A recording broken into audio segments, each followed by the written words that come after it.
ఇంకోటి ఏంటంటే ఈ అప్ ట్రెండ్ లో బేరిస్ మారోబుజో క్యాండిల్ యొక్క హైనే ఈ ట్రెండ్ లో హై ఉండాలని రూల్ ఏం లేదు. బేరిస్ మారోబుజో క్యాండిల్ అనేది ఇక్కడ ఫామ్ కాకుండా ఇక్కడ ఫామ్ అయినా కానీ ఇక్కడ ఫామ్ అయినా కానీ ట్రేడ్ అనేది చేయొచ్చు.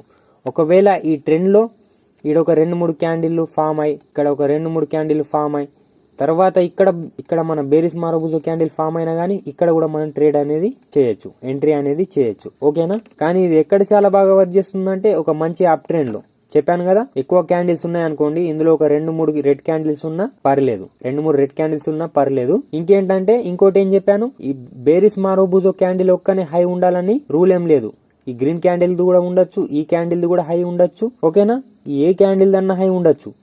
కానీ మన బేరిస్ మారోబుజో క్యాండిల్ ఎక్కడన్నా ఫామ్ కావచ్చు. ఎప్పుడైతే బేరిస్ మారోబుజో క్యాండిల్ అనేది ఫామ్ అవుతుందో అక్కడ మనం ఎంట్రీ అనేది చేయాలి. ఇది మనం బ్యాంక్ నిఫ్టీలో మాట్లాడుకున్నాం. నిఫ్టీలో, బ్యాంక్ నిఫ్టీలో రెండిట్లో పనిచేస్తుంది ఈ క్యాండిల్.